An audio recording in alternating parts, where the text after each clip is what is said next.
All righty. So the weeks are just ticking along here. We're already up to week 4, believe it or not. Today we're going to be talking about banking and some things like that. One thing first, let me just skip out of this real. Oh, come on. I want to show you something real quick in terms of the exam stuff. I had gotten a couple emails, and obviously, whatever. Like everything else, things change. The RP Now system. So, well, first off, for the exams, this regards the midterm and the final, right? Midterm, no big deal. You just open up your Blackboard, you find the exam there, and you take it during the period that it's open. It'll be open for like a week or so. And again, there'll be a review session before both of these exams. Anyway, the second exam, the final exam, will be proctored using the RP Now system. So this is what they've got now. They've changed things up a little bit. This is a direct whatever. They sent me an email. So I pasted this in as you can see, this is the same as your syllabus that's on Blackboard. So you've got access to this. But anyway, follow these procedures. There's certain things you have to have. It can't be like a Chromebook and certain things like that. If you don't have that stuff, or I've even had a student or two say, yeah, I'm not comfortable with this monitoring bit. Fair enough.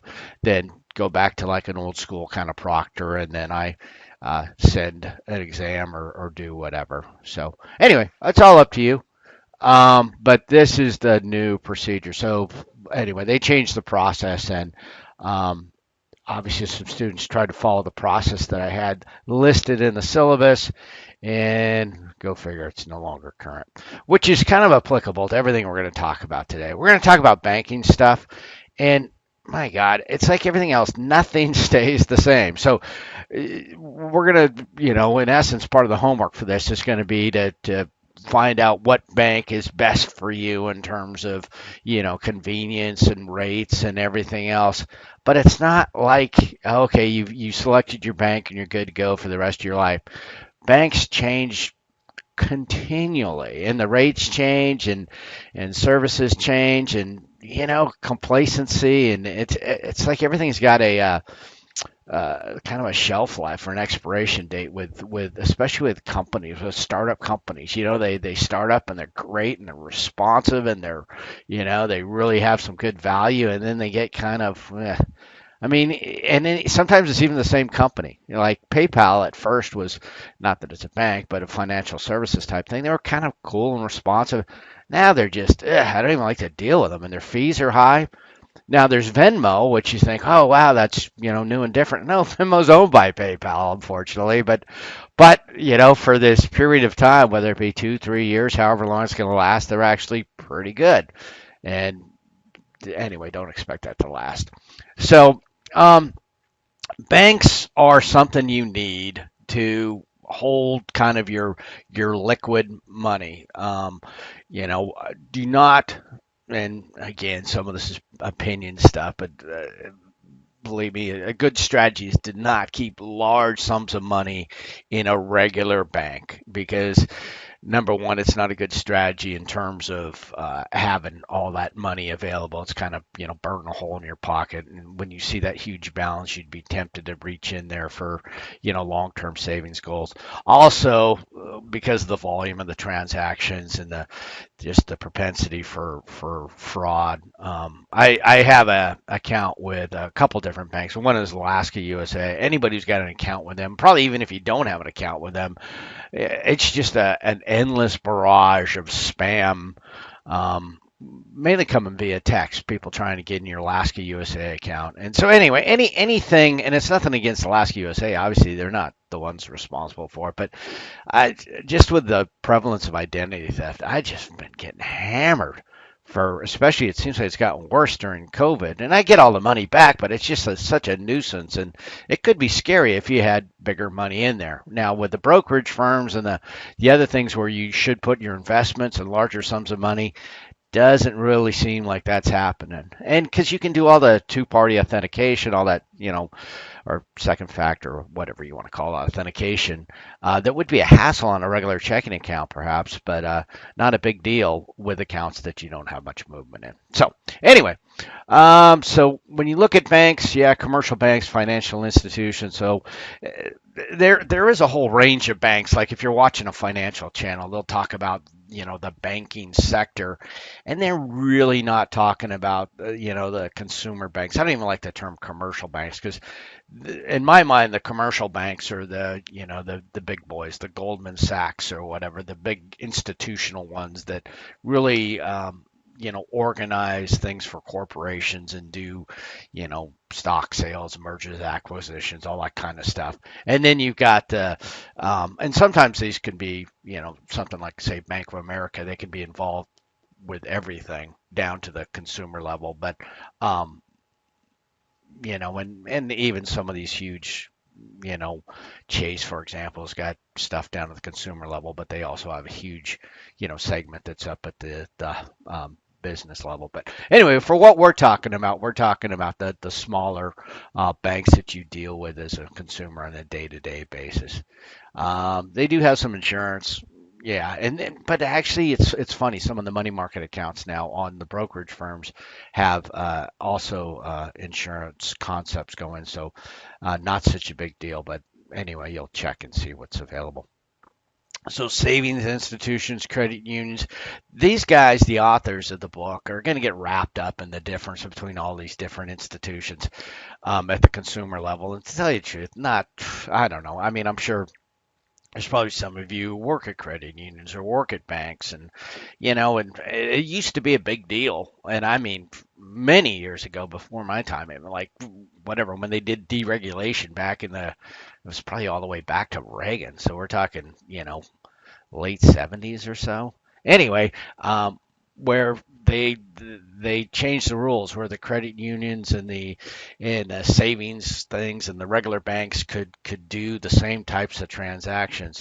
Now you just walk in there and the only difference is they call you a member rather than somebody who banks there, and they call your money shares and whatever. It doesn't really make a huge difference for what you're looking for. And what you're looking for is convenience and also low fees and the rest of that. Um, Non-depository things, yeah. So some companies, like finance companies, personal loans. So your financial plan, well, you probably didn't have one, to tell you the truth. If you're ending up going to some of these personal loan companies, household finance and some of these other things, it's on the verge of predatory lending, where you start dealing with them. Much easier to have a relationship with a bank or credit union and perhaps get your loans from them or other sources, or loans from yourself or investors or whatever, if you're going to go that route.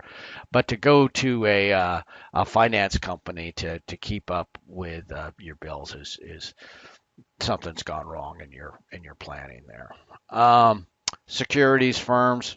So that's kind of broadly what they're going to call the companies I'm talking about, where you should keep your larger sums of money. So there's a whole bunch. I'll talk about, like, say, Fidelity, TD Ameritrade, Vanguard, T. Rowe Price, whoever. Pick one, and just large companies that deal with a range of products. And then you also have insurance companies. Insurance companies, um, not a big fan of their investment arms because it's kind of a hybrid thing, and generally their funds don't perform as well as the true, mutual fund companies, because it's an insurance product. It may be applicable to some people, but you'll see as we go through the course, when we get to the insurance section, I'm pretty negative on all insurance, uh, life insurance other than term, because term is just so simple to explain and it's simple to use, and it's you know it's anyway. There's more to it, but the costs are incredibly low for what you're getting. And then investment companies. So that blends back to the securities firms. They're usually the same sort of thing. And then financial conglomerates.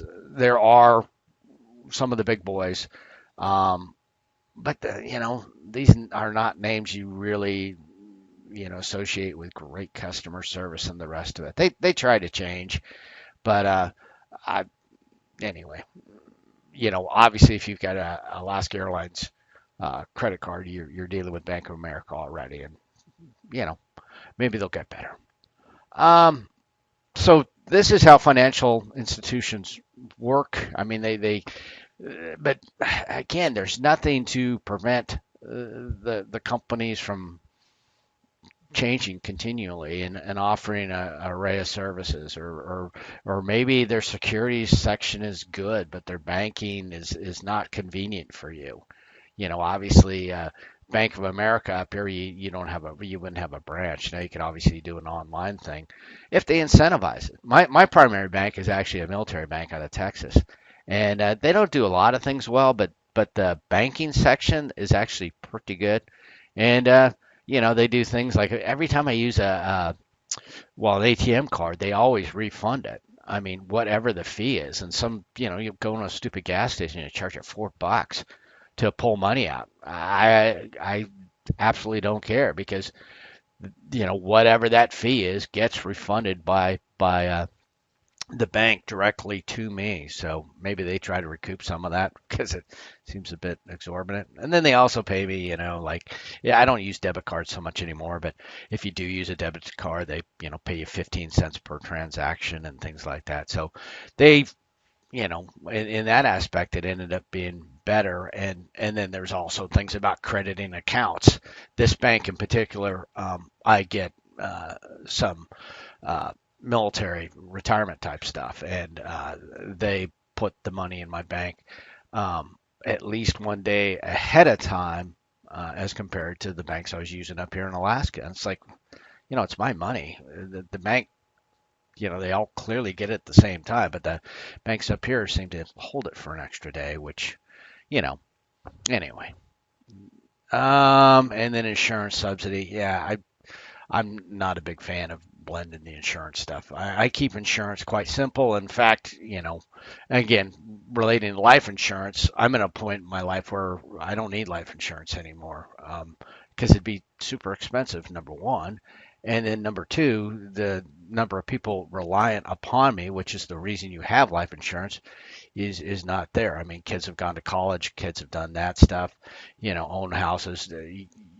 What are you having the insurance for? The insurance is to fill the gap for the people that you leave behind. And um, I'd like to think that there's still a gap left behind when I depart, but not a financial one. I mean, it's not like there's going to be a bunch of bills, you know. So, and the flip side of that too is if you've done well, you're leaving those people with, real assets, uh, things that are transferred to them in terms of real estate and other things that end up being quite a bit more than what an insurance policy would be. So anyway, it's just a different strategy, and it's a pretty smart thing. I mean, I'm not the one who uh, it's based on other people's advice and just the current trends out there that um, insurance is a temporary need. It's when you really need life insurance is when you're young and you have a bunch of people dependent upon you. If you're young and single, you don't need insurance. Then there is a point in time where perhaps due to, your life where you've got a new mortgage, you know, children, all that kind of stuff. Oh boy, you need insurance and lots of it. But guess what? You're young and it's cheap. And so you can get a, $1 million policy for not a whole lot of money. And then you get to be 50, you coming up on 60. Well, the kids should have gone to college already, the house should be paid off, all those things that you were going to cover should be taken care of, and so now your need for that insurance is not so great, and that money that you'd be paying on insurance you can now be investing on other things that will end up generating far more wealth for you to pass on or enjoy, for your kids. So anyway, We dove right into insurance when we're supposed to be talking about checking. So checking is where, for most folks, this is where your paychecks are going to arrive or your bills are going to be paid. The whole concept of writing checks is kind of funny. I had I think he was from the Baltics. I think he was Latvian, perhaps, or whatever. A student, in one of my courses when I was teaching in person, and he stopped me after class and like, well, why do Americans write checks? And it is kind of funny because in Europe it's just not done. It's just such a weird process. Everything's transferred or they use not so much credit cards, but they use a lot of essentially a debit card, but they call it chip and pin, where you use your card and then almost, even when you go to a transaction, you enter in your pin number, like say in a restaurant, they hand you the little pad and you give them the card and then you type in the pin right there at the table typically. Anyway, it's fairly secure and not a lot of issues. And then their transfer options are quite good. So anyway, paying bills on times, yeah, paying loan payments. So yeah, always a good strategy. And anymore, um, for most of us, you set things up paperless and you have automatic debits, ACH, automated clearinghouse debits that pop out every month and just makes the bill process a lot easier. I guess there's still people who sit down, a certain day of the month and do their bills. I kind of sort of do that, but I don't write anything. I have a day where they're all withdrawn. And anyway, because you still need to check and make sure the amounts are all right and all that, but it's a lot less laborious. I don't mail things anymore. Um, Banks issue debit cards tied to your checking account. Yep. So, debit cards are good, but debit cards are, obviously exactly like writing a check. And so it does make it a little bit more difficult to keep track of your balance because you don't typically write those things in a check register like you would with a check. Um, I quit using debit cards because I was getting hit with some identity theft kind of stuff, and the protection on the credit cards at that time was a little bit better in terms of them automatically refunding the money to you. Now debit cards have kind of stepped up their game, but the, part of the problem with debit cards are those refund policies and other things are normally tied to the bank, the bank's individual policies, where credit card stuff is part of federal law where they're forced to, perform by certain rules. So anyway, mobile banking, smartphone apps. So anyway, we mentioned Venmo, some of the other things, and then online banking. So again, these guys act like online banking is, a distinct thing away from physical banking. It's really not. Just about any online bank has got you know, may have a physical presence, but most banks that you go to, whether it be, Wells Fargo or Alaska USA or whoever, they also have the online realm. So it's, again, it's a hybrid of features. So again, with the debit card, that's a little difficult to do. Reconciling balance, sure. But anymore, you can look. There used to be a point in time where there's a thing called a check float. And actually, I built a little bit of flying time by flying checks around. People would, back in the day, um, you would write a check, and that physical check had to end up back at that central bank and be cleared. And so it was worth it for the banks to, pay private pilots to fly their checks to, the big bank so that they could be processed quicker. Anymore, it's all done electronically. So that float thing doesn't exactly work. People would, they'd write a check for knowing that they didn't have enough money in that account, but the money would be there by the time the check cleared. Guess what? That check's probably clearing, electronically and pretty much right now. So doesn't necessarily work anymore. So that was the time. Check float. Credit card financing, Visa, MasterCard. So again, be a convenience user. Pay off the balance every month and you won't pay any charges. So in essence, you're not really financing. If you're using, financing and to essentially take a loan or something, you're going to carry a balance. Yeah, that's not smart because the credit card interest rates are extreme compared to other loans that are available. Um, Safety deposit boxes. I just whatever. I don't think there's that many of them around.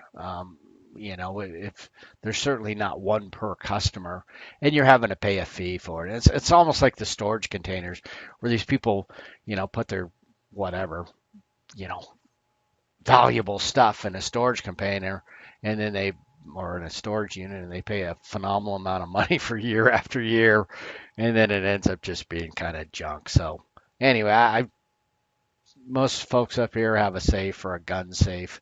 Obviously, a fireproof one is what you're looking for, and I think that's what a lot of folks use.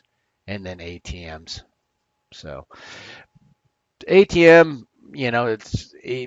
I don't deal with much cash, but when I do, I get it out of an ATM since my banks are out of state. And but yeah, the reimbursement or the other policies they have. I mean, if you're having to drive around to get an ATM that's within your bank's network, that's kind of crazy. There's banks out there that like mine that don't care and they just refund because they don't want to have their own ATM network up here, and it's just more efficient for them just to pay wherever you go.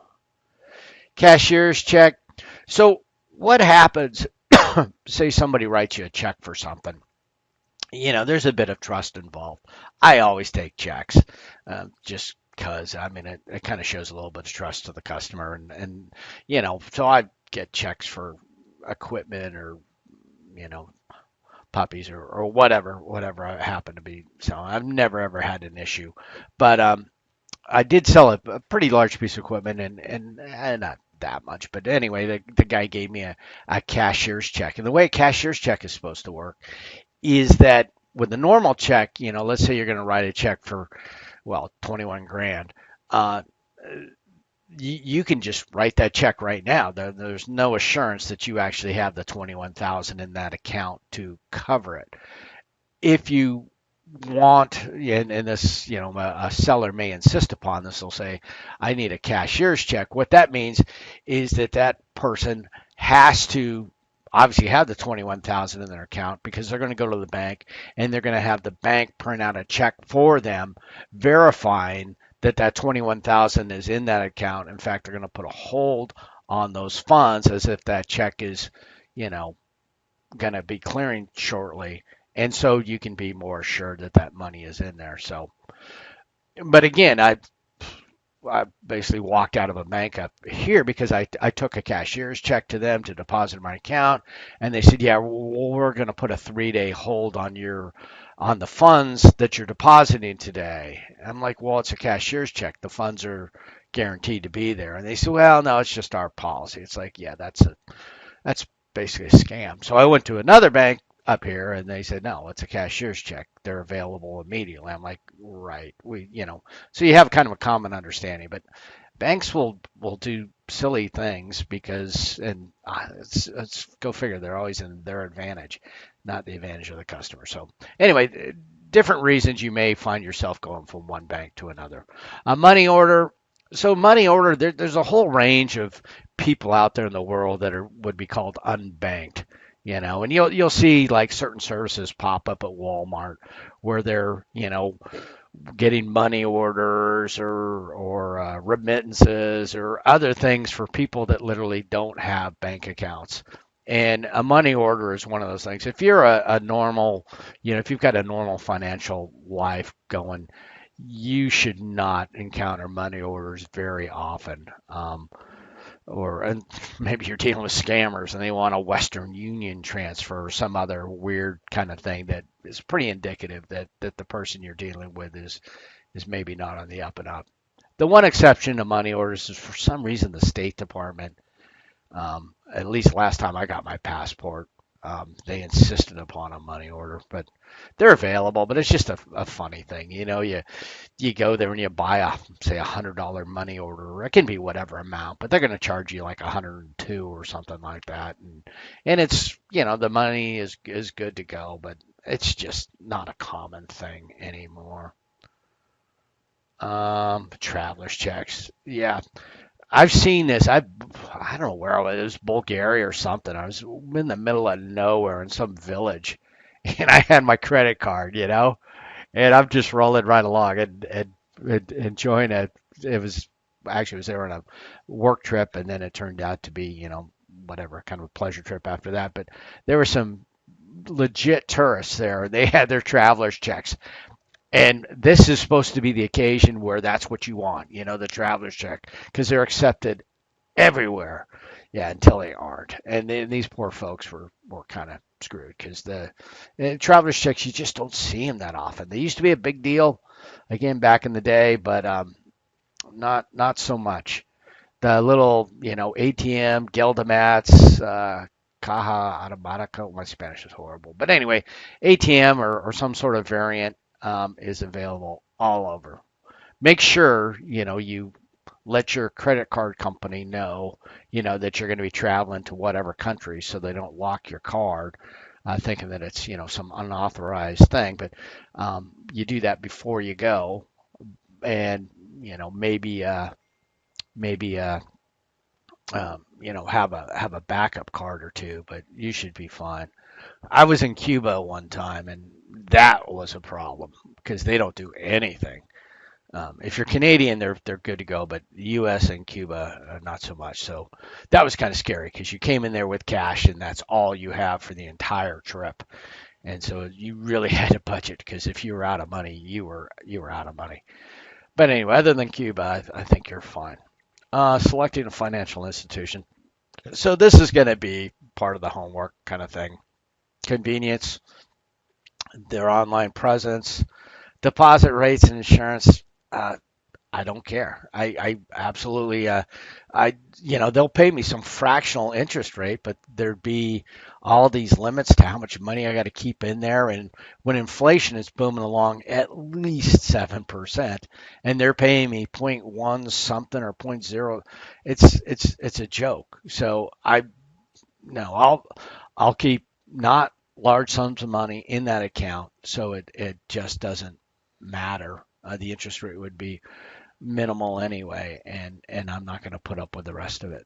And then the fees. So the fees are definitely, and if I don't think anybody's going to be driven to use Walmart. I mean, again, you may find that if you don't keep whatever $400 or $500 in your account, they're going to charge you $5 a month fee. So that might be worth doing.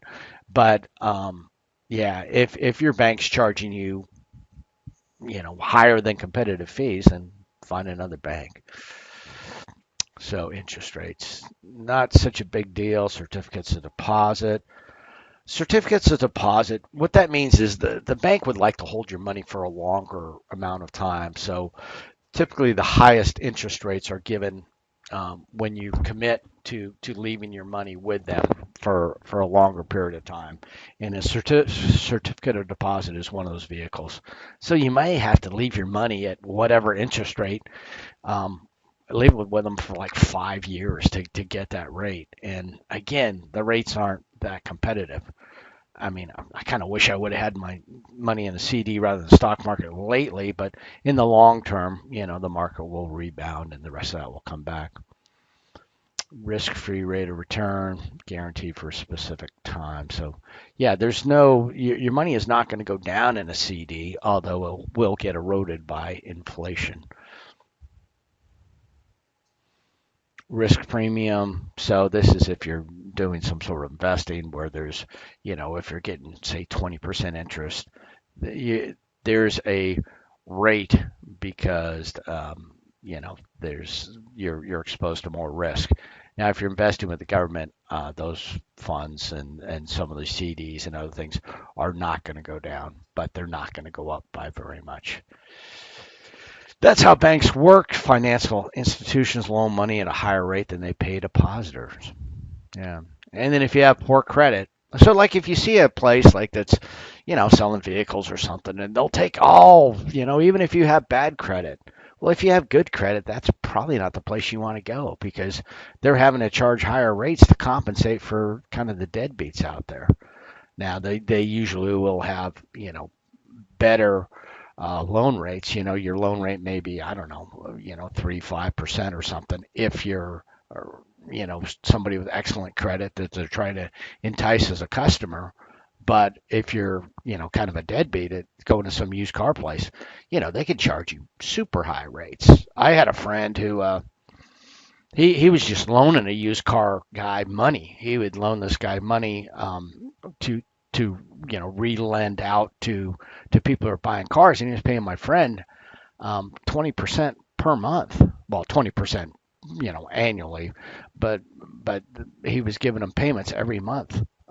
So who knows what he was charging the guys he was selling these vehicles to, but somewhere in excess of 20% to make a little money. So impacted economy, yeah, but we're seeing that now. More willing to invest in favorable. We're not in a favorable economic climate, if you haven't noticed. Sometimes, yeah, people, double up to catch up. When things go bad, they try to make up for their losses.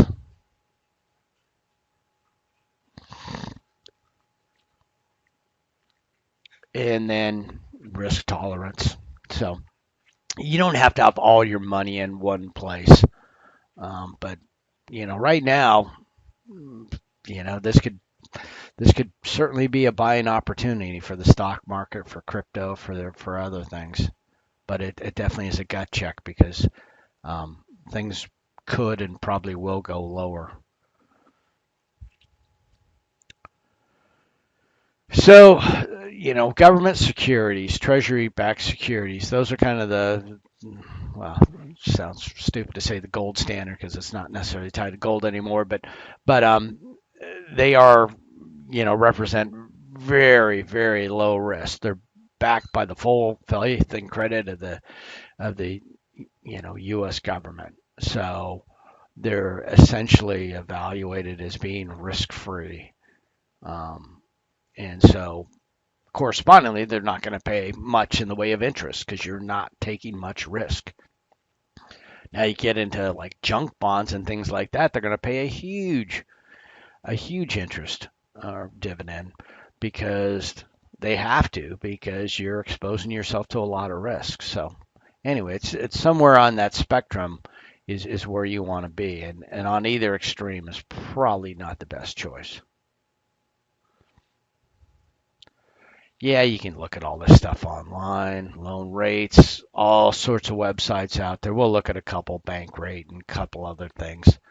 Um, Monetary policy. So the Fed, the Federal Reserve, and you hear about these guys quite a bit. They try to set the money supply. Well, with COVID and even pre-COVID, they have just been printing money, and it's having an effect.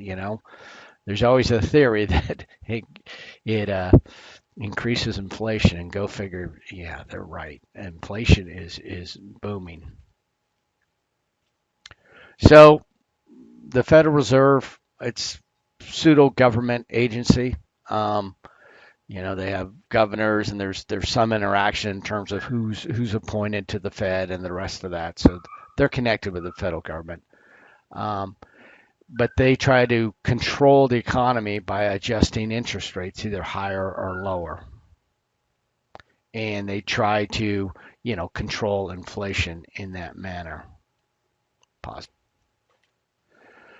So the Fed can change things quite a bit, or at least attempt to change things. And it's not exact science. Things don't always go the direction they want to. The Fed is trying to, get inflation under control. So therefore, they're going to, you know, start to cut the printing of money a little bit. They call it tapering. And they've been doing this thing called quantitative easing. These are all terms you may or may not be familiar with. But anyway, essentially, they've been increasing the money supply on a huge basis over the past couple of years, and then with COVID, it just got even more. And sometimes that stuff's necessary, but it's whatever. It's too much of a good thing, or well, actually, maybe not such a good thing. It's like it's like a drug to the system, and you just keep pumping it in there, and obviously, it's going to have ill effects when it's in excess. So anyway, there should be certain things, business demands for funds and the rest of that. But right now, it's just been trying to stimulate the economy um, post COVID, but perhaps they overdid it. And anyway, it's having some super negative effects, as you know, by the inflation and just supply chain issues and everything else that's happened. So. Okay, so the banking services type thing, yeah, we'll talk more about that, and you'll kind of evaluate that. We'll look at that during the homework assignment. Um, so, like I say, I'm not all that concerned with the interest rates on checking accounts because I don't want to keep that much money in there.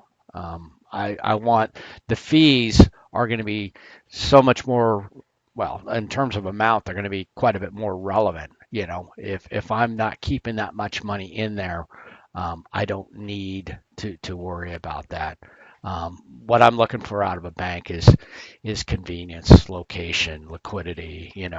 Will they work with me? You're gonna at some point in your life, especially if you're not keeping tremendous amounts of money in your account, you may end up with a bounce check or insufficient funds charges, and usually it's a mistake either on your part or the bank's part. If you don't do this on a regular basis, everything's fine, and you call them up and you say, hey, for some reason a deposit got rejected or something didn't happen. I did a mobile deposit a little while ago, and that deposit wasn't credited, and therefore the bank hit me with a insufficient funds charge. And since it only happened, if you limit those kind of things to maybe one a year, you call them up and you say, hey, wait a minute, this isn't there something we can do here? And they refund it to you just about always. So there is some value in having sort of a long-term relationship with a bank, because when those charges happen, or even say a credit card bill where the for some reason you get hit with a late fee or some sort of fee. If they're the once a year kind of category, again, I know most people don't like making phone calls. At least my daughter doesn't. Daughters, but it's not something you can do online. But if you call up and you got to deal with their whole phone menu and everything else, and you actually get to a person, you say, well, this, anyway, they'll usually waive it, so it's worth the 25, $35 to ask. So what I'm going to look at here is some of these interest rates. So here's an example. This is the best. So it's a 5-year CD rate. So you have to commit for 5 years to keep money with these folks. If you don't, there's going to be some penalties, which are going to erode your whopping 1%. You're only getting 1% to begin with, and you got to keep it with them for 5 years. I mean, that's just not something I'm interested in doing. But anyway, the cons, you have to make credits, or you're going to be charged. You have to do certain things. Overdrafts, 33. I mean, it gets really expensive. Plus, the merchant can also charge you if they had to get involved with the process. So here you're having to jump through hoops just to get the whopping 1%. And so, yeah, this was that same thing, just sort of highlighting those factors. So wait a minute, that was their CD rate. No, this is the same checking. Anyway, I just pulled these just prior. I may have pulled the drop, but if I don't look like I'm putting a whole lot of time into this particular aspect, it's like I'm not going to do really anything for 1%. When inflation is 7%, I'm losing 6%. By the way, any money I make on here is going to be reported as is income. So it's going to be taxable. So I'm not even making 1%. I'm making like, 0.78, assuming a normal tax bracket, which you now know all about. So it's pathetic. That's not going to work.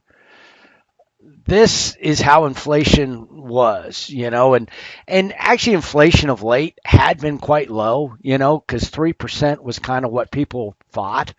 Inflation was kind of the standard, and that's kind of what the Fed was sort of shooting for. And then, a couple times they were trying to stimulate it, and so they'd lower rates and 2.4, so 2.24, and now because of all this money supply. You can see the money supply. This is from NASDAQ, the one of the stock things, but red is actually the source. But the increase, 14% of the money supply. Well, and then with COVID, it goes up even higher. This quantitative easing, this is pumping money into the market primarily for the stocks and primarily unfortunately for the big banks back in 2007, they didn't get hurt a bit. They actually made money through that process. The individual investors, maybe not so much. But anyway, and then the bigger picture on the market in general, yeah, 39-year high is what we're in right now. So when we say inflation's high, that's not really an opinion. That's a fact. 39 years, and now we're at the highest one. So. Um, and then in the personal finance, people always used to give me grief because I, gloat about trying to get them to invest in the stock market, and I'd show them, one of the stocks I invested in way back when. I bought some of this stuff back when it was like $70. So I was like, that's why the 1% doesn't impress me because, you can do so much better in the stock market. Well, this is now. So you can see that, this is last term, September 14th. We're not even talking 6 months. It went from if all of your money was in Shopify, a single account. These guys are kind of associated with Amazon and other people. A lot of people use Shopify. It's a whatever they make retail transactions. Um, they simplify that stuff for the internet.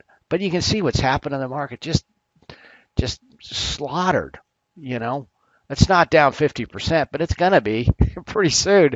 If it continues on this trend, it's and if you're an individual investor or you're a pension fund or unfortunately if you're the, Alaska PFD fund, you may have some exposure in all of this and it's not pretty. Now, am I going to do anything? No. And am I down whatever amount of money? Not unless I sell. So I'm not selling. And you shouldn't be. And that's why you need to have funds that you're investing, not something that you're relying on for day-to-day use. Because sometimes, like right now, you just got to, pretend this isn't happening, try to ignore it, and wait for times to come back. Or, by God, if you got money, this might be a time to purchase. But I can't offer financial advice. The long term, am I worried? No. This is from, 1880 or 1899. That's a pretty, you don't need to, you're not doing a whole lot of guessing to think that money is going to be made in the stock market. The average is about 10% per year. But there's some dips now and then. This is 2007. Now, if you would have, let's say we're here right now, or we're getting pretty close, at least in terms of the tech stuff. Um, you know, it took a couple, 3 years to pull out of that, and then you're back to where you were. So you can ride these things out, but you got to have the patience and the financial plan that's going to allow that. So just a few things on that, and we'll talk more as we go. But money supply and issues with that are huge deal right now. Um, Inflation is the one though that's affecting you regardless of whether you have a bunch of savings or not.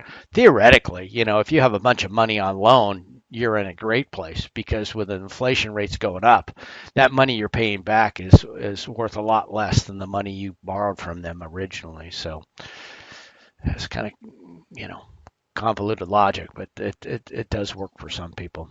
So money management, we've kind of already talked about this a little bit, and that's what I was talking about with the strategy of keeping, you know, modest, reasonable, small, whatever you want to call it, amount in your checking account for liquidity purposes to cover cash type things, and then keeping the other money in a different account. And so that would be, in essence, a money management strategy. Using credit cards for liquidity can certainly, especially if you're not going to have much money in your checking account, you know, as long as you can get that money before the bill comes due, you can put it on the credit card and then, either your income comes in or you transfer some money over to cover, one-off kind of purchases and get that done. Highest possible return on short-term investments. Yep. So checking account, like we said, very liquid. Overdraft protection, it's gonna happen. If you have overdraft protection, usually necessitates having a credit card with that company, but it can be a credit card that you just don't actually carry around. You just put it in the drawer. But if it provides the overdraft protection, because if a check were to try to bounce, it wouldn't actually bounce. They would just roll that amount onto your credit card and call it good.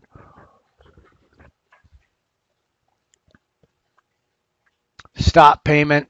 This can happen, not very frequently, but sometimes there's some good uses for it. I sold somebody equipment and I lost the check.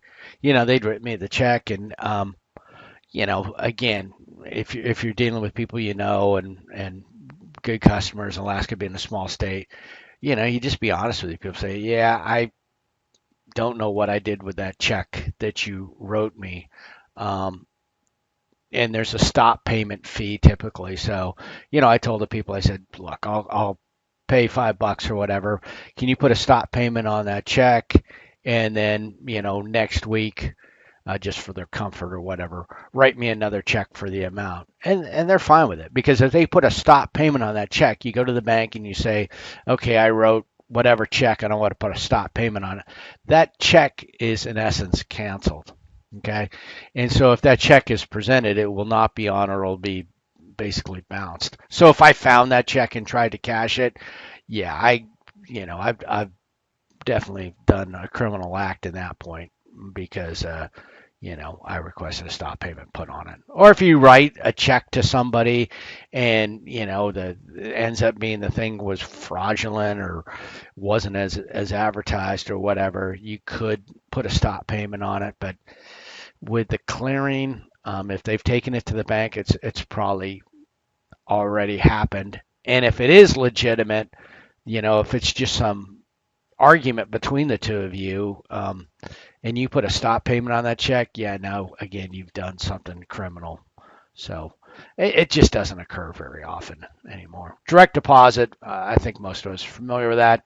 That's how institutions want to deal with it. It's all paperless. There are no checks. You don't have to take your paycheck to somewhere. It just much more seamless and typically quicker. And then the interest rates. They're talking money market again. Yeah. Now, some of this stuff, like now type things, you don't even see that word so much anymore. A lot of this is just sort of marketing, where different banks will have the same products and they'll call them different things, like a cash management account or a money market account or a now account. They may mean certain things to certain banks, but there's not a uniform standard. So I wouldn't get too wrapped up in it. I would just look and see, what the fees are, what the restrictions are with the individual account that's being offered. I don't do savings accounts anymore, not savings accounts with banks, because the interest rates are not that great. And the reason you would do the savings account would be to keep that money separate from your regular checking. But if we're going to go down that road, I would go for much more separate. I'd rather have a whole different institution. So rather than keep it in the bank, but you could.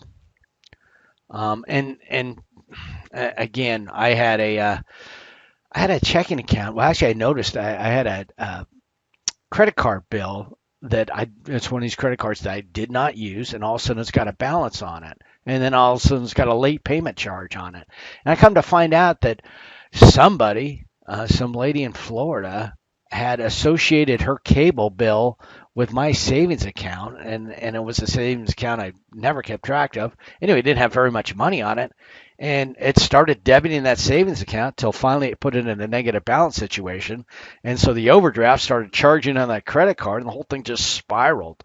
And you know how that all happened, I don't know. I didn't do anything, and it was just, I don't know. There's so much identity theft. It was just buffoonery. But anyway, I didn't like savings accounts before that, and I like them even less after. So I really don't see the point, especially if they can be used with automatic debits and start causing the problems that you're trying to prevent. Um, so CDs, I showed you that example before. What I was trying to show you with that example was just that that's the highest rate available, and it's not very impressive because a certificate of deposit, it involves having to lock away your money for a while. So essentially giving up all liquidity and choice of, there may be one CD or 1 year CD or a 5 year CD, and they may have various amounts, and just not a great product in my mind. Money market,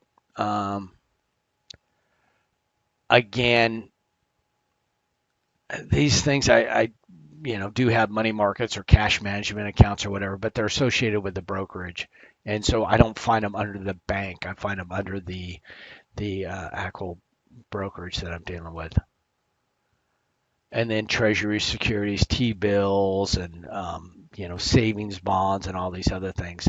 The risk is quite low, but so is the rate. So it's not really a good place to park much money. Money market funds, again, more marketing. What do they do? They could be comprised of T-bills. They could be comprised of other things, but I wouldn't get so wrapped up with the names. I'd get wrapped up with what they're trying to achieve. And in terms of cash management, you're looking for something that's got liquidity, perhaps a reasonable interest rate, but it's not really some place where you're going to put money and hold it. It's more of a another level of, say, a checking account type thing with a brokerage fund. It's a place where money is parked in between investing it. So yeah, they're showing a yield, but this is newspaper type stuff. You do this online, and you can tell their information's dated because they used to give a better rate. 3%, again, that's not even half of what inflation is right now, so you're losing. Asset management account. So what happens when you buy and sell stock? That money has to go somewhere. When the stock is transacted, that money goes back into cash, and it goes back in an account. So it could roll into an asset management account, a money market account, a sweep account, whatever they want to call it. So, the feature of these things is going to be quite a bit of liquidity, but anyway, this is just so generic. You'd have to find the individual institution, a money market demand account, a savings account, CD, T-bills.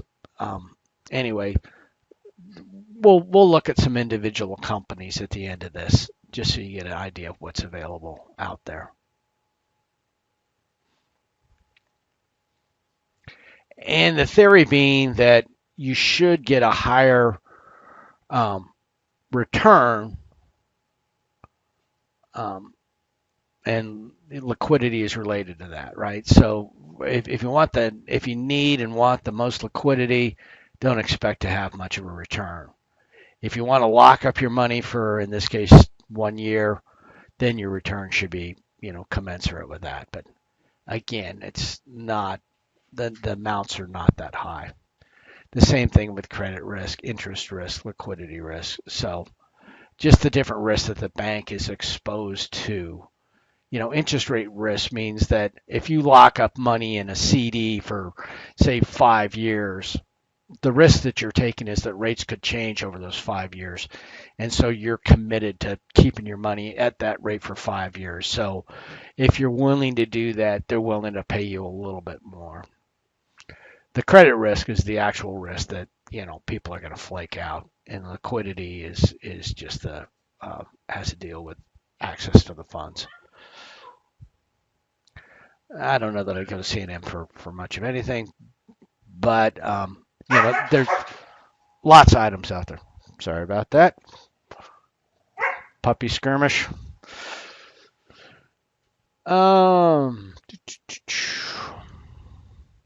So economy, yeah, we really don't know what's going to be happening. Yep. Some of these things aren't really within our span. I mean, you can do certain things. You can relocate. You can, obviously get more education and training. But for most of us, you have to deal with the economy that presents itself to you.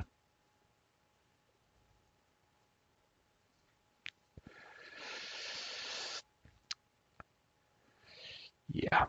So what they mean, some credit risk that the rate may go down, whatever. But we're talking interest rates that are so low that it's not that big a deal. For me personally, I'd keep operating money in my checking account. I'd keep some money transitioning through the money market or the asset management account en route to a longer term investment. And I'd try to keep most of my money invested unless we're in some unusual situation where, the market's really dipping and you're trying to hold cash in anticipating of investing when the market hits the bottom. But trying to guess where that bottom is difficult.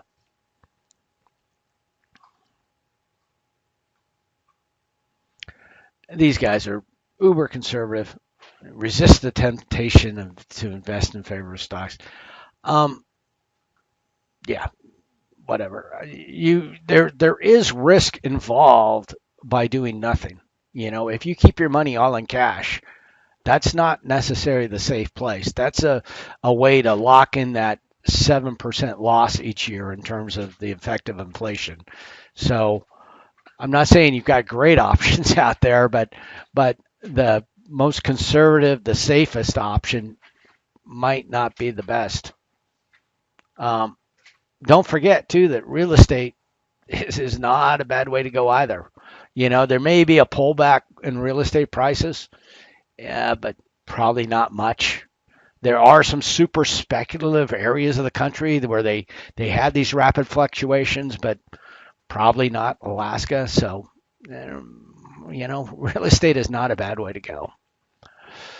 Optimal location, allocation of money market. So, anyway, yeah. So sometimes this whole notion between short-term and long-term investments, like I showed you, I've used Shopify, sorry, for a lot of short-term investing, but right now it's definitely turned into a long-term thing. And I'm fine with it. I'm not going to lose any sleep. It's good companies you invest in, they'll come back. If you're in a mutual fund, probably even better because now you've got more diversification. But anyway, it just has to deal with risk tolerance and kind of having confidence in the markets overall. So different companies out there. Fidelity's big boy, big company. Vanguard and Term Project. I'm not going to talk so much about that. I want to go out and look at some of these sites real quick with you.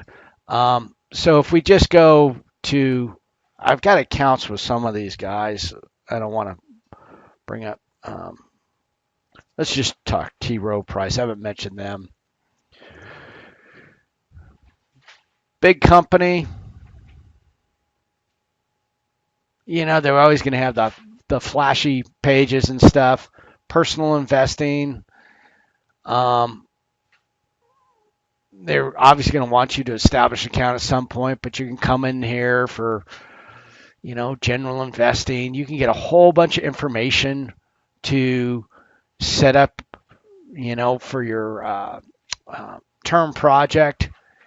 You can learn about what they have, asset allocation funds, money market funds, daily prices. So a lot of those things, these guys would be one option. So let's say you have your regular bank, maybe it's, Alaska USA or USA or Wells Fargo or somebody like that, and then you want this other type of institution who's going to, you know, handle the larger funds, larger amounts of funds, and you put them in there. They're paying whatever rate all these year-to-date funds. See, they're losing a bit of money right now, asset allocation. So that's an all-in-one fund. Let's get back to some of their cash type funds, some money market funds. Now, let's see. Still not paying average annual returns. Not a whole lot, especially not this year. But anyway, places you could park money and then you could transfer it over. Let's look at Fidelity real quick.